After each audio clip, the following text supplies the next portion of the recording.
Agora estaremos iniciando a segunda parte do curso prático de automação.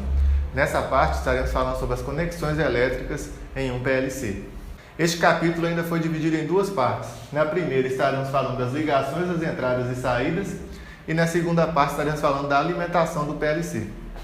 Então, o que são as conexões elétricas em um PLC?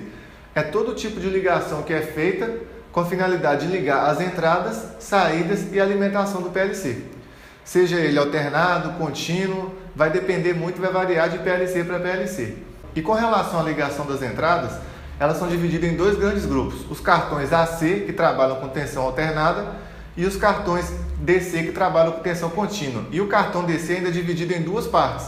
Ele é dividido em DC Sync e DC Source. E nós vamos estar falando dos dois detalhadamente para que você possa entender melhor como que eles funcionam. Com relação aos cartões de entrada AC, a gente não está muito preocupado com polaridade. Primeiro, porque a tensão alternada não tem polaridade, ela fica oscilando. Então, nosso único objetivo quando a gente está trabalhando com cartão de tensão alternada é que chegue nos terminais de entrada a tensão desejada, seja ela 127 volts, 80 volts, 220 volts, também depende do PLC. Então, como vocês podem observar aqui, a gente tem uma fonte de 220 volts, que pode ser, por exemplo, uma fase e outra fase, ou dependendo da região, pode ser uma fase e um neutro. E observe que aqui eu tenho um comum. Então, neste caso, o comum está ligado na fase S. Ou seja, se eu quero que tenha tensão da entrada até o comum, basta eu pegar a outra fase e conectar até a entrada. Só que se eu deixar ligado direto, ela vai ficar sempre acionada, vai ficar sempre em 1. Então, isso aqui vai ficar sempre ligado. Então, se eu quero controlar essa entrada, eu coloco uma botoeira, por exemplo, ou um sensor, ou um termostato, ou um fluxostato, ou qualquer dispositivo que tenha algum contato seco. Porque na hora que eu apertar esse dispositivo aqui, o que vai acontecer? Eu terei tensão aqui. Então, aqui eu estou conectando várias entradas. Entrada 1, 2, 3, até a entrada N. Certo? O que significa isso aqui? Que pode ter N entradas, né? E cada uma dependendo de um contato separado. Agora, com relação aos cartões DC, a gente tem que ter uma preocupação. Por quê? Porque quando a gente trabalha com tensão contínua, o que acontece? A gente tem polaridade definida, ou seja, tem positivo e um negativo. E de acordo com que você determina qual será o comum, ou seja, o positivo ou negativo, vai interferir nos instrumentos de campo. Quando a gente trabalha com tensão contínua, a gente tem dois grandes tipos de dispositivos. Os que funcionam com transistor PNP e os que funcionam com transistores NPN. Certo? Então, vai depender da ligação. Se o comum for negativo, você terá que usar um dispositivo. Se o comum for positivo, você terá que usar outro. Então, primeiro a gente vai estar falando dos cartões configurados em modo Sync. O que a gente tem que saber do modo Sync? Basicamente é o seguinte: Sync significa afundar, ou seja, quando o cartão está configurado em modo Sync, o negativo é comum. O que isso quer dizer? Que quando o negativo aqui é comum, o que vai acontecer? Observe que se eu quero que tenha tensão na entrada 1, se aqui eu joguei o negativo, então o positivo que tem que chegar até aqui. Observe que a corrente elétrica, pegando o sentido convencional lá do treinamento de comandos elétricos, ela está entrando no cartão. Então todas as correntes aqui, ó, esse sentido convencional, estão entrando. Por isso que a gente diz que ele é sync, ou seja, ele está sugando a corrente do circuito. Ou seja, basicamente, então o que a gente tem que entender? Que quando o cartão está configurado em modo sync, o comum é negativo. Então, vamos ler essa observação aqui. Para entradas de contato seco, não muda muita coisa em relação ao cartão de entradas AC. Por que não muda? Porque quando eu tenho um contato seco, ou seja, simplesmente um contato que fecha, a gente já viu no treinamento de comandos elétricos, que não faz diferença se é tensão alternada ou contínua. Ou seja, você simplesmente fecha esse contato e joga o positivo aqui. Quando a gente está trabalhando com contato seco, não importa se é sync ou se é source. O que importa é que se você colocou o comum como negativo, você tem que chegar com positivo no cartão de entrada. Mas quando a gente trabalha com sensores, a gente tem que observar se ele é PNP ou NPN. Então, quando a gente trabalha com comum em negativo, ou seja, no modo sync, os sensores, os dispositivos de campo têm que ser PNP. Por quê? Porque o dispositivo PNP ele devolve positivo, né? Então, pelo esquema de ligação aqui, ó, nós temos o marrom, eu alimento ele. O azul, eu alimento o negativo. E o contato preto, né, o cabo preto, é o meu retorno. e o meu retorno ele devolve positivo. Então, ou seja, por isso que a gente deve utilizar sensores PNP quando a gente trabalha no modo Sync. E no modo Source, o que a gente tem que pensar? Que Source significa fonte, certo? Então, no modo Source, o comum é positivo. Então, o que vai acontecer? Se o comum é positivo, então, o que vai acontecer? O que tem que chegar aqui para eu ter tensão entre o comum e a entrada é o quê? É o negativo.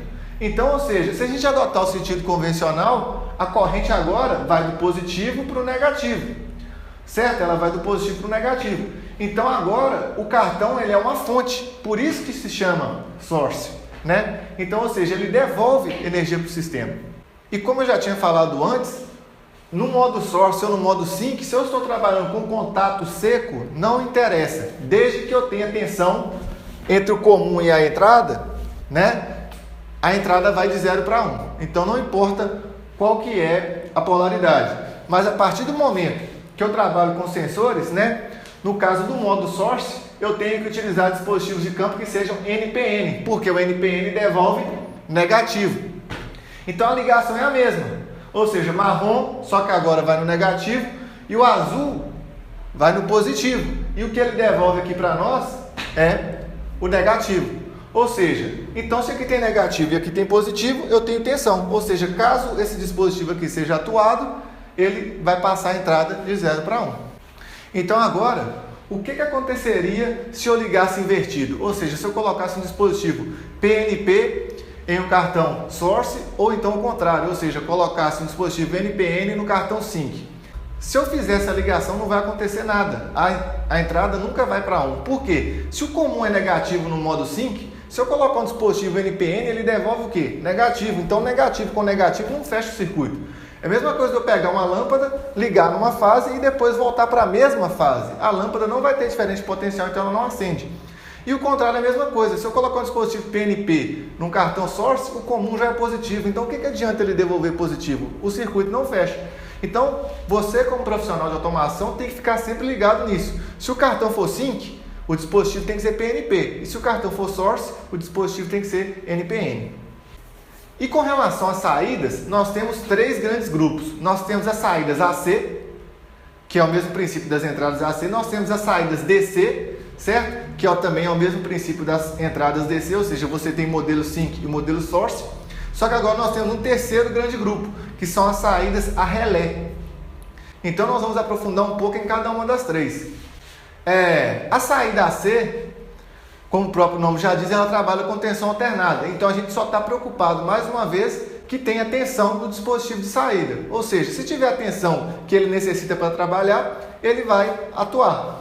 Então, ou seja, se eu colocar o comum na fase R, o que tem que estar do lado de cá é a fase S. Porque internamente aqui dentro do cartão de saída, quando esse triac, na verdade aqui é um tiristor, fechar, você terá tensão aqui e estará atuando a saída. Isso pode ser uma válvula, pode ser uma solenoide, pode ser uma lâmpada, pode ser o que você quiser, pode ser um contator, pode ser um relé.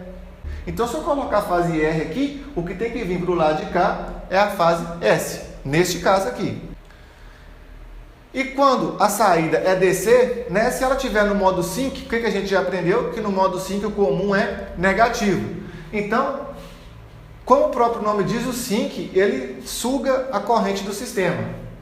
Então, no modo sync, eu coloco o negativo no comum, e o que tem que chegar do lado de cá é o quê? É o positivo. Então, quando a gente está trabalhando no modo DC, a gente não tem que ter essa preocupação nos cartões de saída igual a gente tinha na entrada. Por quê? 99,999% dos dispositivos de saída são atuadores simples. É válvula, é solenoide, é relé, certo? Então a gente não tem que preocupar com o dispositivo se ele é PNP ou NPN, né? Igual a gente tinha que preocupar no cartão de entrada. E os cartões source, que para saída são os mais comuns, certo? Que é o que? A gente coloca o positivo no comum e distribui o positivo. E do lado de cá a gente coloca o negativo, que é o mais comum. Então, para cartões de entrada, o mais comum é utilizar ele como sync, certo? Porque o positivo que vai passear pelo campo e retornar. E os cartões de saída, o mais comum é que ele seja source, ou seja, ele devolve o positivo. Beleza? E o terceiro caso, né, são as saídas a relé. Então, a gente tem os triacs, né, nos cartões de saída AC e os transistores no cartão de saída DC. E as saídas a relé, você já deve ter visto no comandos elétricos, a maior vantagem de um contato seco é que ele pode trabalhar com tensão contínua ou alternada desde que não extrapole os limites. Então, ou seja, a maior vantagem do cartão a relé é o seguinte, que ele pode trabalhar tanto com tensão contínua quanto com tensão alternada, que vocês podem estar vendo aqui nesse esquema do lado. Essas duas saídas aqui estão trabalhando com tensão alternada. Observe que esse circuito aqui é isolado desse aqui. E esse aqui está trabalhando com tensão contínua. Ou seja, essa é a maior vantagem da saída a relé. Aí você pode estar se perguntando assim, então por que todo mundo não usa só saída a relé? Porque a saída eletrônica, primeiro, ela é mais rápida, ela é praticamente instantânea, né? Enquanto que o relé, apesar de parecer instantâneo, ele é um pouco mais lento. Segundo, a vida útil de um relé é muito inferior à vida útil de um dispositivo eletrônico, porque o relé tem um contato físico, né? Como a gente viu no curso de comandos elétricos, ali acontece um contato físico mesmo, ou seja, os contatos são fechados mecanicamente. E no dispositivo eletrônico, a gente trabalha a nível molecular, ou seja, ali o que está acontecendo? São os cristais, né, de silício que estão conduzindo ou não conduzindo, porque eles são semicondutores. Certo? Então, acho que ficou bem claro a diferença dos três tipos de saída. A gente tem a saída AC, a saída DC, que pode ser dividida em sync source, e a saída relé. Então, para finalizar, a gente tem aqui um esquema completo. A gente viu isso aqui na aula 1, certo? Na aula 1 a gente viu liga, desliga, certo? Aqui eu tenho o esquema de entrada. Esse esquema de entrada aqui está no modo sync, porque o negativo está chegando no comum, certo? E o que está sendo devolvido aqui é o positivo. E aqui, na saída, o que a gente tem? Aqui provavelmente é uma saída relé, certo? E essa saída aqui, ou seja, ela é Q1. Então, quando ela fechar esse contatinho aqui, vai estar alimentando K1, que trabalha provavelmente com 220 volts, e alimentando essas três lâmpadas aqui. Lembrando que essas três lâmpadas poderiam ser o quê? Um motor, né, uma bomba hidráulica, poderia ser o que for, que trabalha com 3 fases. Agora, com relação à alimentação do PLC, o que a gente tem que preocupar? A gente tem que preocupar se a alimentação dele é AC ou DC, certo? A gente sempre tem que se preocupar com os níveis de tensão. A primeira coisa que a gente faz quando vai ligar um PLC pela primeira vez é verificar a tensão de alimentação, se ela é AC ou DC e qual que é o valor dela, certo? Então, quando a gente trabalha com tensão AC, se a fonte for chaveada, é menos um problema, porque ela pode trabalhar, por exemplo, com 100 a 240 volts, ou seja, não interessa se é 110 ou 220, ele vai ligar normalmente. Mas, quando ela é não chaveada, geralmente observe esse símbolo aqui, pessoal. Por quê? Quando tem um tracinho, geralmente é porque ela é chaveada, ou seja, ela aceita os dois níveis de tensão. E quando ela tem uma barra, geralmente ela não é chaveada, então você vai ter que procurar nesse PLC onde que fica a chavinha para você trocar, para selecionar a tensão. Por quê? Se você tiver tensão de 220 e a posição da chave estiver para 110, você vai queimar a fonte do seu PLC, certo? Então, mais uma coisa aqui, o que é muito importante, a gente nunca deve descartar a utilização do manual de operação. Por quê? Só com o manual de operação daquele PLC você vai ter certeza que você vai estar fazendo a conexão correta. Então vamos voltar aqui nessa observação, porque quando um PLC solicita alimentação DC, obviamente, né, ele precisa de uma fonte externa. Ou seja, se ele está pedindo 24 volts e você tem 220 volts, você tem que ter um dispositivo que converta 220 volts alternado para 24 volts contínuo. Então o que você tem que observar? A solicitação de corrente do PLC. Para quê? Para que você possa dimensionar. Vamos supor, o PLC pede 1,5 ampere, faz de conta.